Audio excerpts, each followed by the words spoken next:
رمضان کا پہلا روزہ 18 فروری کا ہوگا اور جو اس خوبصورت میسج کو سب سے پہلے اپنے دوستوں کے پاس شیئر کرے گا وہ جنت کا بھی سب سے پہلا حقدار ہوگا انشاءاللہ۔ دوستو، رمضان کا پہلا روزہ اگلے سال 18 فروری 2026 کو ہوگا، اور جو شخص رمضان کی خبر سب سے پہلے لوگوں تک پہنچائے اس شخص پر دوزخ کی آگ حرام ہے۔ جزاک اللہ۔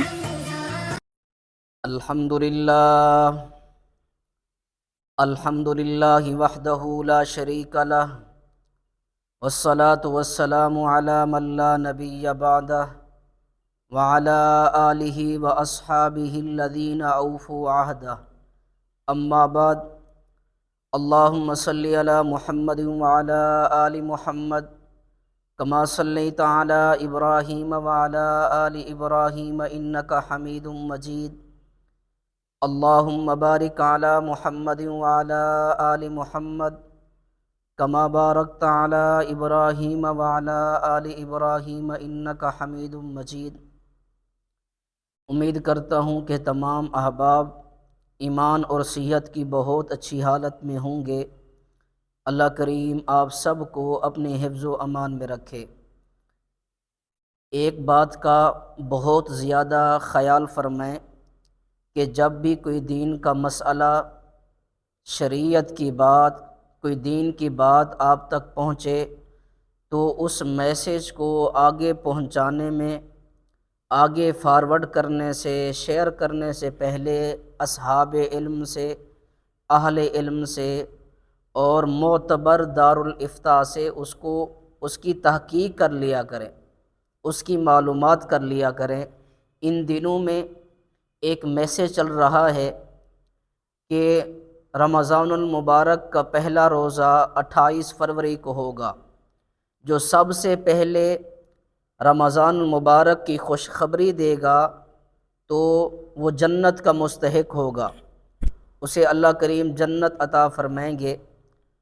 اور بعض ویڈیو میں یہ کہا گیا کہ جو سب سے پہلے اس بات کی خوشخبری دے گا تو وہ جنت کا حقدار ہوگا۔ رمضان مبارک کا پہلا روزہ 18 فروری کو ہوگا، جو اس کی خبر دے گا اس کو فلاں ملے گا، فلاں ملے گا۔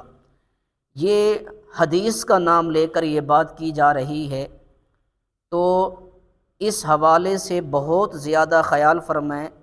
بخاری شریف کی حدیث ہے، اللہ کے رسول صلی اللہ علیہ وسلم نے فرمایا، من کذب علی متعمدا فلیتبوأ مقعدہ من النار، کہ جو میری طرف جھوٹ منسوب کرے، جان بوجھ کر میری طرف جھوٹ کی نسبت کر دے، اسے چاہیے کہ وہ جہنم کے لیے تیار ہو جائے، تو اس کو جہنم اپنا ٹھکانہ بنا لینا چاہیے۔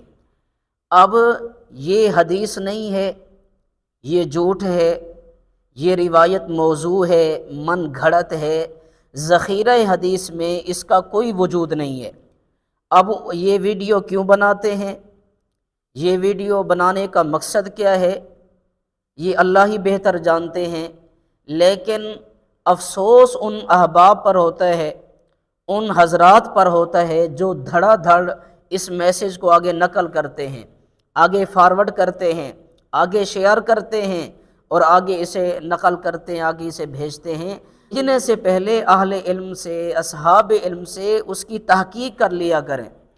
اور اسی طرح جمعہ کا دن آتا ہے تو دھڑا دھڑ یہ میسج آتے ہیں، جمعۃ المبارک ہو، جمعۃ المبارک ہو، جمعۃ المبارک ہو۔ جمعہ یہ انتہائی بابرکت دن ہے، اس میں کوئی شک نہیں ہے، اس میں کوئی دوسری رائے نہیں ہے، لیکن ایسا طریقہ شریعت میں اس کا کوئی وجود نہیں ہے۔ آگے اس پر میسج کرنا، پھر آگے دوسرے ممالک میں اس کو بھیجنا، فیس بک پر چڑھانا، یوٹیوب پر چڑھانا، اس کا شریعت میں کوئی وجود نہیں ہے۔ اس کا بہت زیادہ خیال فرمائیں۔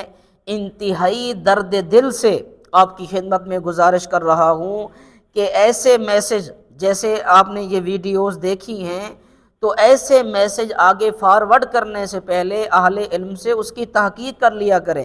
ایسے غلط حدیث، غلط بات اور اسی طرح اللہ کے نبی کی طرف منسوب کی گئی ایک جھوٹی روایت آگے امت کے سامنے بیان کرنے سے گریز فرمائیں۔ امت مسلمہ کے سامنے قرآن و سنت کی صحیح تصویر پیش کریں، قرآن و سنت کا صحیح نقشہ پیش کریں، دعا ہے کہ اللہ رب العزت مجھے اور آپ کو، ہم سب کو دین کے معاملے میں ایک دوسرے کا معاون اور مددگار بنائے۔ وآخر دعوانا ان الحمد للہ رب العالمین۔